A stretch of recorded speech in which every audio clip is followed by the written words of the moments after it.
इस सभा में पहुंचे हुए समस्त भाई एवं बहनों, आप सभी को जय भीम, नमो बुद्धाय। जैसा कि आप देख रहे हैं, राष्ट्रीय अंबेडकर महासभा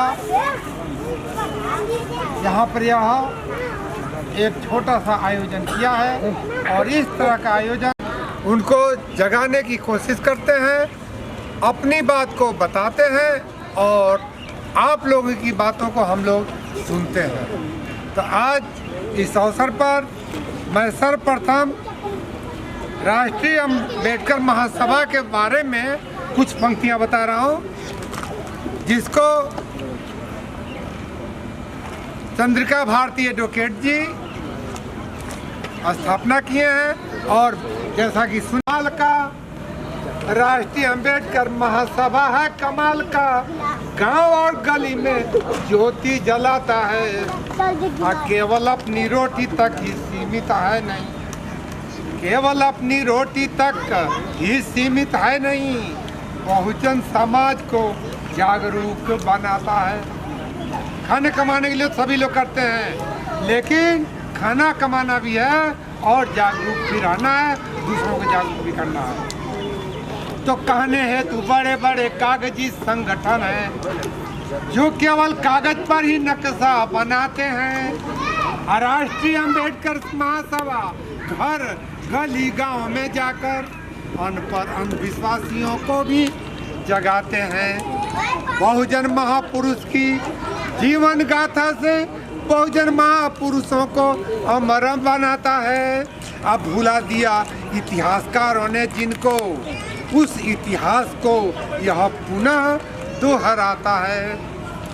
अब महापुरुषों की ज्योति जलाने के लिए, अब महापुरुषों की ज्योति जलाने के लिए विद्यार्थियों को भी जागरूक बनाता है। अब बोझ तुम्हारे अब मजबूत कंधों पर है, यह जिम्मेदारी अब उनको भी बताता है। यह लाजवाब अंबेडकरवादी संगठन जहां टीम वर्क देखने को मिलता है, संगठन के संस्थापक वकील चंद्रिका जी हैं। हवाई बातें यहाँ नहीं बताई जाती है, जो भी बताया जाता है ठोस बताई जाती है, जो वैज्ञानिक होता है, जिसमें दम होता है, जिसको काटने वाला कोई नहीं होता। छात्र रूप सावित्रीबाई थी। आज अभी 15-20 सालों से नारी सशक्तिकरण की बात चल रही है, लेकिन नारी सशक्तिकरण की जो वास्तविक महिला थी और नारी सशक्तिकरण की अलग जगाई थी, आज से लगभग 200 वर्ष पहले, उनको आज हम लोग याद कर रहे हैं। तो महिला सशक्तिकरण का साक्षात रूप सावित्रीबाई थी और रूढ़िवाद की संहारिका समाज सेविका सावित्रीबाई थी। भारतीय कर्मठ महिला समाज सुधारिका सावित्रीबाई थी। क्रांति ज्योति जलाने वाली युग नायिका सावित्रीबाई थी। युग नायिका एक युग को उन्होंने मार्गदर्शन किया है, जो बालिका शिक्षा हेतु लड़ी। देखिए, यह उस समय की बात है जब स्त्रियों को शिक्षा नहीं दी जाती थी, कखगघ से मुलाकात नहीं हुई, और जितनी आप सुनी है कथा कहानियों में, कोई पढ़ी लिखी नहीं। सिर्फ उनको देवी, शिक्षिका, शिक्षा की देवी जो कुछ कहिए वो सिर्फ बनाया गया था, काल्पनिक है, किसी के पास शिक्षा नहीं थी। अगर पहली शिक्षा ग्रहण करने वाली थी तो ये थी। तो बालिका शिक्षा हेतु लड़ी राष्ट्रमाता सावित्रीबाई थी। अब कीचड़ पत्थर खाने वाली ज्ञान ज्योति सावित्रीबाई थी।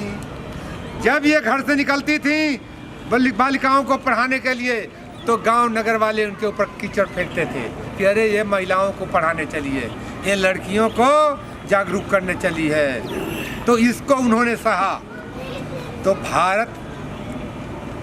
तो डाक टिकट से हुई सम्मानित, डाक टिकट से हुई सम्मानित। सेंट्रल गवर्नमेंट, केंद्रीय सरकार इनको डाक टिकट से सम्मानित किया है। तो डाक टिकट से हुई सम्मानित प्रधानाध्यापिका सावित्रीबाई थी। अब परंपरा को अंगूठा दिखाने वाली, परंपरा को अंगूठा दिखाने वाली युग नायिका सावित्रीबाई थी। अभी आप लोगों को क्या, अरे चावल का रेट आएगा तो चावल ला देंगे, गेहूं का जब मौका आएगा, मौसम आएगा तो उसको ला देंगे कि केवल हमारे बाप दादा कह गए यही चीज करना है वही करेंगे। नहीं, यही कारण है कि आज हम लोग जमीन पर बैठे हुए हैं। हमारे लोगों को कौन सा रोजगार मिला था आप लोग जानते हैं? हमारा रोजगार क्या था? जो सबसे कम और सबसे झुक करके करने वाला था, वो हमारा रोजगार हमें मिला था। क्या हम उसी रोजगार को चलाएंगे? बंद करेंगे वो रोजगार? जब से हमारे बेटे बेटियां और हम लोग जब आगे बढ़े हैं, जब उस रोजगार को छोड़े हैं, आगे निकले हैं, तब आज इस जगह पर हम लोग खड़े हैं और आप लोगों के सामने बात कर रहे हैं। तो डाक टिकट से हुई सम्मानित प्रधान अध्यापिका सावित्रीबाई थी। आप परंपरा को अंगूठा दिखाने वाली युग नायिका सावित्रीबाई थी। पाठ्यक्रम का हिस्सा बनने वाली, आज इनको पढ़ाया जाता है पाठ्यक्रम में। लेकिन बहुत ऐसे लोग हैं जो आज भी उनको नहीं, इनके बारे में धन्यवाद धन्यवाद धन्यवाद।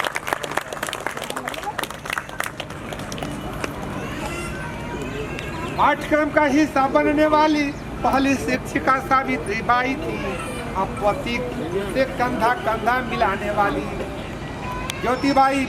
ज्योतिबा फुले एक तरफ उनको शिक्षा दे रहे थे और खुद शिक्षा ग्रहण कर रहे थे। आप लोगों को मालूम होगा कि हम लोगों को स्कूल में जाने का अधिकार है। घर पर ही किताब खरीदे और घर पर ही कहा ABCD जाने, और इसी से शुरुआत।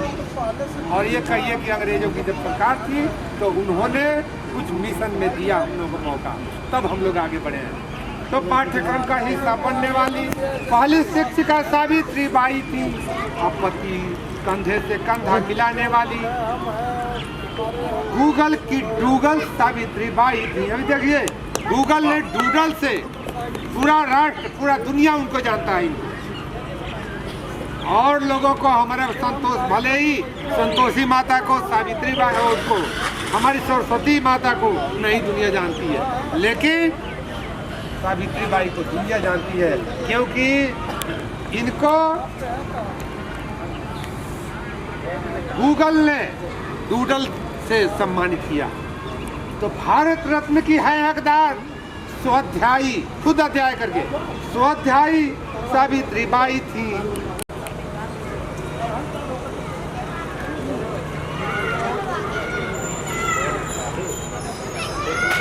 महिला सशक्तिकरण के साक्षात रूप को मैं कोटि श्रद्धांजलि देता हूँ। अज्ञान ज्योति जलाने वाली महिला क्रांतिकारी को है आभार हृदय से। आई थी फातिमा से, बड़े प्यार से लालन पोषण किया था। गफूर बेग ने बहुत लाड़ प्यार से पालन पोषण किया। गफूर बेग ने उस्मान शेख को भाई बनाई थी फातिमा से। उनके भाई देखिए, गफूर बेग का कोई एक ही लड़का था जिसका नाम उस्मान शेख था, और उन्होंने सावित्रीबाई को भी उसी घर में जगह दिया और उस्मान शेख के साथ भाई बहन बनाकर रखा और शिक्षा। उस्मान शेख के घर में रहती थी फातिमा शेख और सावित्रीबाई, दोनों बहनें थी, और इन दोनों के भाई थे। उस्मान शेख के घर में रहती थी फातिमा शेख। उस्मान शेख से शिक्षा पाई थी फातिमा शेख, ये भी पाई थी, वो भी पाई थी। बस फातिमा के माता पिता बचपन में गए गुजर। फातिमा शेख के माता पिता बचपन में गए गुजर। 250 वर्ष हो गए जब इन लोगों ने पहली शिक्षिका का रोल अदा किया, महिलाओं के लिए और लड़कियों के लिए। तो भारतीय महिला शिक्षा में हाथ बताई फातिमा से। 1851 में स्कूल चलाई फातिमा से। हम मुस्लिम महिलाओं में शिक्षा की ज्योति जलाने में अहम भूमिका निभाई थी फातिमा से। सावित्री बाई के साथ कीचड़ खाई फातिमा से। जब सावित्री बाई पर कीचड़ फेंका जाता था तो वो इनके साथ रहती थी। फातिमा से कहती थी कि आगे बढ़ो, हम तुम्हारे साथ हैं। और तब अकेली नहीं थी ये, दो तो सावित्री बाई के साथ कीचड़ खाई फातिमा से। सावित्री बाई के साथ प्रशिक्षण पाई फातिमा से। 9 जनवरी 2022 को सारी दुनिया जानी। 9 जनवरी 2022 को सारी दुनिया जानी। और गूगल के डूडल से जब सम्मानित हुई फातिमा से। दोनों सम्मानित हैं। भारतीय महिला समाज सुधारिका को मैं बार बार श्रद्धांजलि देता हूँ, नमन करता हूँ। पहली शिक्षिका को बार बार आदरांजलि देता हूँ। जय भीम। बहुत बहुत साधुवाद। तो हम लोग नारा लगाते जोरदार, तथागत बुद्ध की चौड़ा, तथागत बुद्ध की चौड़ा, बाबा साहब अमर रहे, बाबा साहब अमर रहे। अभी नहीं गिरा, रुक जाइए, अभी जब कहेंगे तब। इधर मत देखिएगा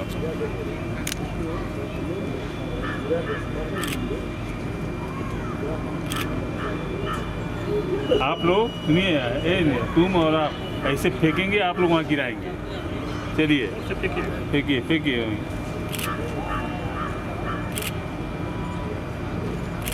ठीक है।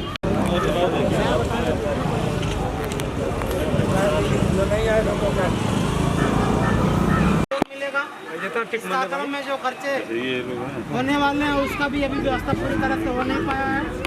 निराहे चलिहा नजरिया गड़ाई के, ओढ़नी बचाई के ना। बबू निराहे चलिहा नजरिया गड़ाई के, ओढ़नी बचाई के ना। माई दादा बड़े जतन से तुहके पललें पोसलें, भैया स्कूल वाले जाके नाव तुहार लिखौलें। करी खूब पढ़ाई मनवा लगाई के, ओढ़नी बचाई के ना। बहुत सुंदर, बहुत सुंदर। और ये नसीहत है, बहिले चौआई बेरिया, ओढ़नी न उड़ी जाए। चौआई मतलब बड़ा गुंडा बदमाश जगह जगह बाटे। बहिले चौआई बेरिया, ओढ़नी न उड़ी जाए। ठहर ठहर कांटा बाटे, ओह में न अझुराए। रखिया अपन गठरिया जतन से छिपाई के, ओढ़नी बचाई के ना। और एक संदेश और है बच्चियों के लिए, घर के अजरे पजरे लड़की निपढ़न रह जाए। समय निकाल के 2 अक्षर उनहू के दिया बताए। घर के हऊ रोशनी रखिया घर सजाई के, ओढ़नी बचाई के ना। बबुनी राहे चलिहा नजरिया गड़ाई के, ओढ़नी बचाई के ना। और ये बच्चियों के लिए लाइन है, ध्यान देंगे आप। तू हऊ भारत के बेटी मर्यादा में रहिया। तू हऊ भारत के बेटी मर्यादा में रहिया। प्रोफेसर वकील डॉक्टर जज कलेक्टर बनिया। अपने खानदान के रखिया मान बढ़ाई के, ओढ़नी बचाई के ना। बबुनी राहे चलिहा नजरिया गड़ाई के, ओढ़नी बचाई के ना। और एक संदेश हमारे उन नौजवानों का, शमशान घाट पे, ये राजघाट की बात है, आधी रात शमशान घाट पे दो मुर्दे आपस में लड़ रहे थे। दूसरा मुर्दा लड़त रहे एक दिन, आधी रात शमशान घाट पे दो मुर्दे आपस में लड़ रहे थे। कभी जो किसी लड़की से उनका इश्क था, इसी की चर्चा कर रहे थे। मुझसे रहा नहीं गया और मैं उन तक पहुँची गया, बोला अरे आप दोनों तो मरे हुए हो, फिर क्यों आपस में पंगा किए हुए हो? तो वो दोनों बोले क्या तुम भी मरे हुए हो जो हम लोगों के बीच में आए हुए हो? मैंने कहा ना जी ना, मैं तो जीवित हूँ, देखते नहीं कि ऊपर से नीचे तक कपड़े पहने हूँ। तब एक मुर्दा बोला तो क्या तुम भी किसी लड़की से प्यार करते हो और रात भर जा कर के इंतज़ार करते हो? मैंने कहा ना जी ना, मैं तो शादीशुदा हूँ और प्यार वार के लफड़े से बहुत जुदा हूँ। तब एक मुर्दा बोला सुनो, यह मेरा दोस्त था जो पान की दुकान चलाता था। मुझको पान में नकली कत्था, जर्दा और तेजाबी गुटखा खिलाता था। एक साल में मुझे कैंसर हो गया और मैं अच्छा खासा होते हुए भी मर गया। मेरी प्रेमिका इस गम को बर्दाश्त नहीं कर पाई, उसने मेरे ही दुश्मन से जाके करा लिया अपनी सगाई। तभी दूसरा मुर्दा बोल उठा, अरे मेरी भी तो सुन ले मेरे भाई, अरे यह भी दोस्त की आड़ में निकला पक्का कसाई। यह भी दूध की दुकान चलाता था और मुझको यूरिया खाद से बना नकली दूध पिलाता था। एक साल में मेरा लीवर खराब हो गया और मैं भी अच्छा खासा होते हुए मर गया। मैंने कहा आप दोनों धन्य हो, मैंने कहा आप दोनों धन्य हो जो मर करके भी संदेश दे रहे हो। अरे हम जिंदा लोगों को नशा और मिलावटी सामान खाने के प्रति सचेत कर रहे हो। ये आधुनिक कविता थी और चूँकि मैं भोजपुरी गीतकार हूँ। एक और सुना दीजिए।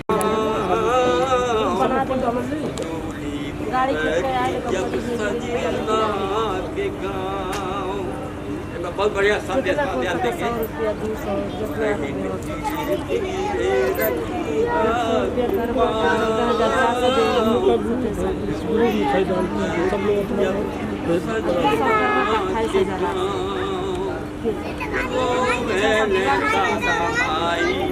बहन भाई भौजाई चरण पर सनहिया कछा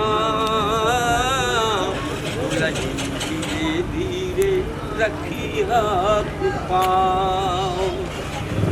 बोली या नरम अपने दिल से निकरी छोट बड़ सब ही के आदर करिहा।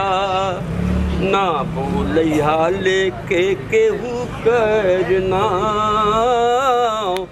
दुल्हन धीरे धीरे रखिया तू पाँव।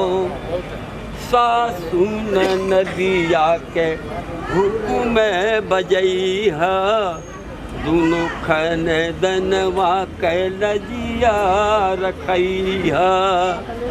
चली नाही कौनो दुश्मन के दाँव, दुल्हन धीरे धीरे रखिया तू पाँव।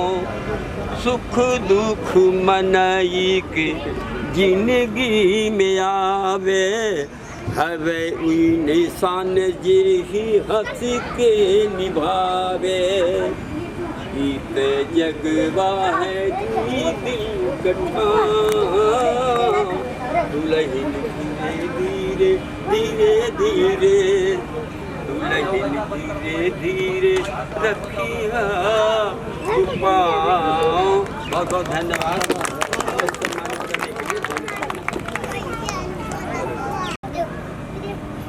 बहुजन समाज में जन्मे समस्त महापुरुषों एवं संविधान के रचयिता डॉक्टर भीमराव अम्बेडकर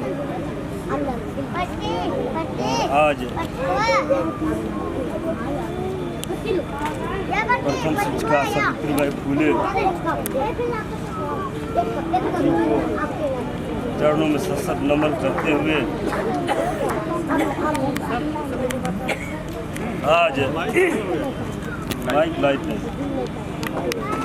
राष्ट्रीय अम्बेडकर महासभा की तरफ से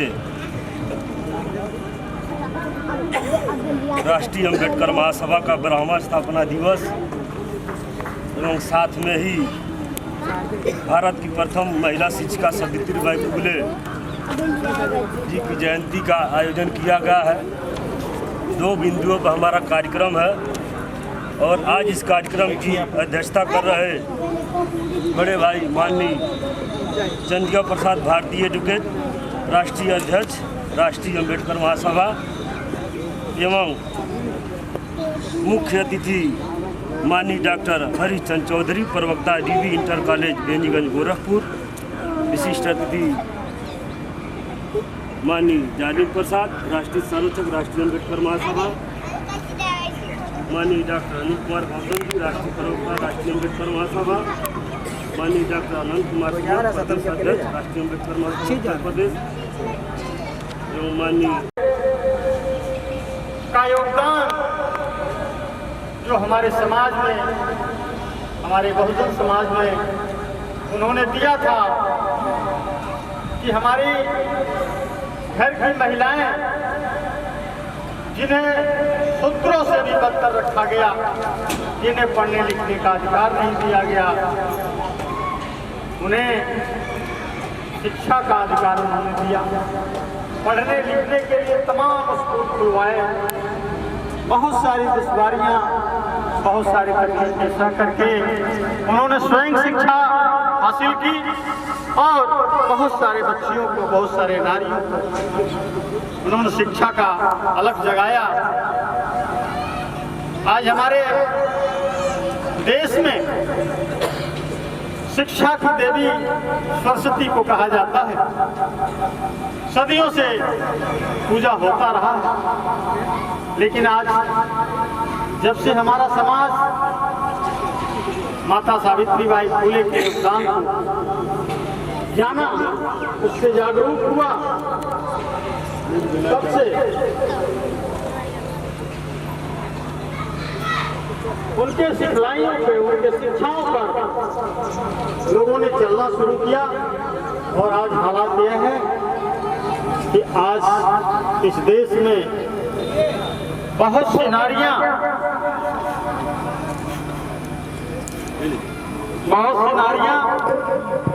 शिक्षित हुई, बहुत ही सौभाग्यशाली हैं इस मामले में कि आज पूरे विश्व में हमारे देश की, हमारे समाज की महिलाएं शिक्षित होकर के पूरे विश्व में परचम लहरा रही हैं। समय बहुत अधिक हो रहा है, हमारे और बहुत सारे वक्ता बैठे हुए हैं जो दूर दूर से चल के आए हुए हैं। क्योंकि यहाँ काव्य पाठ का भी आयोजन किया गया था, लेकिन किसी कारण से स्थगित हो गया। लेकिन उस क्रम में सब लोग तैयारी बना के आए थे, तो मैं चाहता हूं कि मैं भी एक कविता छोटी सी सुना ही दूं। हुए कहाकर तुम कैसे महान हुए, मानवता को मारने वाले, मानवता को मारने वाले तुम कैसे इंसान हुए, जाति पात का भेद बढ़ाकर तुम कैसे इंसान हुए। दुनिया भर में इससे बढ़कर पाप कोई घनघोर नहीं, दुनिया भर में इससे बढ़कर पाप कोई घनघोर नहीं। इतिहास चुराकर ऊंचा बनना तुम सा कोई चोर नहीं, इतिहास चुराकर ऊंचा बनना तुम सा कोई चोर नहीं। नीच समझते हो तुम हमको तो तुम फिर शैतान हुए, मानवता को मारने वाले तुम कैसे इंसान हुए। अपनी माँ बहनों की डोली तुम हमसे उठवाते थे, अपनी माँ बहनों की डोली तुम हमसे उठवाते थे। खेत तुम्हारे बैल समझकर तुम हमसे जुतवाते थे, मैला भी तुमने उठवाया तुम कैसे दानवान हुए, मानवता को मारने वाले तुम कैसे इंसान हुए। शास्त्र तुम्हारे शिक्षा भी तुम्हारी थी, सुख के सारे संसाधन तुम ही तो अधिकारी थे, पिघला शीशा कान में डाला, तुम तो फिर हैवान हुए, मानवता को मारने वाले तुम कैसे इंसान हुए। जब हमने पढ़ना चाहा स्कूल से हमको छांट दिया, जब हमने पढ़ना चाहा स्कूल से हमको छांट दिया, देश की सारी संपत्ति को उच्च वर्ग में बांट दिया, गले में हाड़ी कमर में झाड़ू बांध के हम बलिदान हुए, मानवता को मारने वाले तुम कैसे इंसान हुए। अंतिम लाइन है, मंत्र पढ़ा तो जिह्वा काटी, मंत्र पढ़ा तो जिह्वा काटी, धनुष उठाता तो अंगूठा काट दिया, तुम रहते थे महलों में और हमको मुर्दा घाट दिया, स्तन ढकने पर लगान लेते थे, तुम कैसे वीर जवान हुए, मानवता को मारने वाले तुम कैसे इंसान हुए, जात पात का भेद बढ़ाकर तुम कैसे महान हुए, मानवता को मारने वाले तुम कैसे इंसान हुए। बहुत बहुत धन्यवाद। बहुत सुंदर सर, बहुत बहुत धन्यवाद। देख करके मैंने एक गजल लिखा है, आप लोगों के सामने मैं रखना चाहता हूँ, सुनिएगा। क्योंकि बाबा साहब डॉक्टर भीमराव अंबेडकर एक ऐसे व्यक्तित्व हैं जिनकी वजह से भगवान को भी न्याय मिला है। सुनिएगा, उम्मीद करता हूँ आप सबको पसंद आएगा, सुनिएगा। भीम बाबा हैं बड़े, भगवान से भी जान लो, भीम बाबा हैं बड़े, भगवान से भी जान लो, इसलिए भगवान का भी बाप उनको मान लो। भीम बाबा हैं बड़े, भगवान से भी जान लो, इसलिए भगवान का भी बाप उनको मान लो। ना किया भगवान भी जो कर दिखाया भीम ने, ना किया भगवान भी जो कर दिखाया भीम ने, इसलिए उनको जमाना याद करता जान लो। पा सके इंसाफ भगवान भीम के कानून से, पा सके इंसाफ भगवान भीम के कानून से, मिल गया तिरपाल से आवास पक्का जान लो। पा सके इंसाफ भगवान भीम के कानून से, मिल गया तिरपाल से आवास पक्का जान लो। आप सबको बताना चाहूँगा, अयोध्या में जो रामलला रहते थे तिरपाल में रहा करते थे, टेंट में रहा करते थे, लेकिन जब हमारे भारतीय संविधान ने उनको न्याय दिया तब जाकर को तिरपाल से फिर उनको पक्का मकान मिला। आज पक्का आलीशान इमारत खड़ी है, मंदिर बना हुआ है। यह हमारे परम पूज्य बाबा साहब डॉक्टर भीमराव अंबेडकर की देन है, भारतीय संविधान की देन है। इसीलिए लिखा है, पा सके इंसाफ भगवान भीम के कानून से, पा सके इंसाफ भगवान भीम के कानून से, मिल गया तिरपाल से आवास पक्का जान लो। भीम बाबा ने गुलामों को दिलाया राज भी, भीम बाबा ने गुलामों को दिलाया राज भी, कर नहीं भगवान पाए काम ये भी जान लो। भीम बाबा ने गुलामों को दिलाया राज भी, कर नहीं भगवान पाए काम ये भी जान लो। भीम जी इंसान थे, भगवान कोरी कल्पना। सम्मानित साथियों, जो भगवान भगवान लोग कहते थे ना, कहते हैं, वो मात्र एक कल्पना है, कोरी कल्पना है। लेकिन हमारे बाबा साहब डॉक्टर भीमराव अंबेडकर साक्षात महामानव थे, साक्षात इंसान थे, जो करोड़ों करोड़ों मानवों का उद्धार करके चले गए हैं। और आज भी उनकी लेखनी के माध्यम से, उनके संविधान के माध्यम से करोड़ों करोड़ों लोगों को उद्धार हो रहा है, उनको न्याय मिल रहा है। वही मैंने लिखा है, भीम जी इंसान थे, भगवान कोरी कल्पना।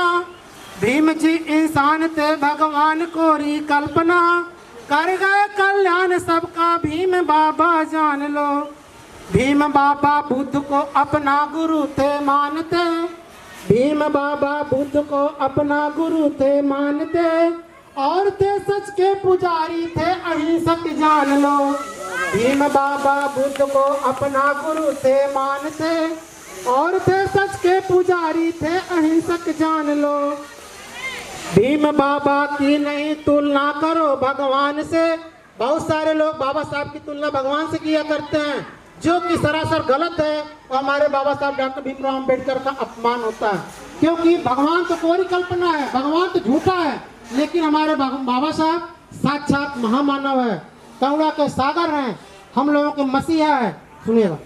भीम बाबा की नहीं तुलना करो भगवान से, भीम बाबा की नहीं तुलना करो भगवान से, वो करे तौहीन का जो करेगा जान लो। भीम बाबा की नहीं तुलना करो भगवान से, वो करे तौहीन खुद का जो करेगा जान लो। भीम से हल्के पड़ेंगे सब तुम्हारे देव भी। बाबा साहब डॉक्टर भीमराव अम्बेडकर के तराजू के एक बड़े पर रखिए और जितने भी दुनिया के देवी देवता सबको एक तरफ रख दीजिए, वो सभी हल्के पड़ जाएंगे। बाबा साहब डॉक्टर भीमराव अम्बेडकर हमेशा भारी पड़ेंगे। वही लिखा है, सुनिएगा। भीम जी हल्के पड़ेंगे सब तुम्हारे देव जी, भीम से हल्के पड़ेंगे सब तुम्हारे देव से, इसलिए है शक्तिशाली भीम सबसे जान लो। भीम से हल्के पड़ेंगे सब तुम्हारे देव भी, इसलिए है शक्तिशाली भीम सबको जान लो। बहुत बहुत साधुवाद, बहुत बहुत साधुवाद सर, हार्दिक अभिनंदन आपका। भीम बाबा हैं बड़े भगवान से भी जान लो, भीम बाबा हैं बड़े भगवान से भी जान लो, इसलिए भगवान का भी बाप उनको मान लो, इसलिए भगवान को भी बाप उनको मान लो। ऐसे ही नहीं, बाबा साहब डॉक्टर भीमराव अम्बेडकर को बाबा साहब कहा जाता है, क्योंकि सभी भगवानों के भी बाप हैं, बाबाओं के भी बाबा हैं, तब जाकर के बाबा साहब हुए। बहुत बहुत धन्यवाद। सम्मानित साथियों, अब हम अपने अगली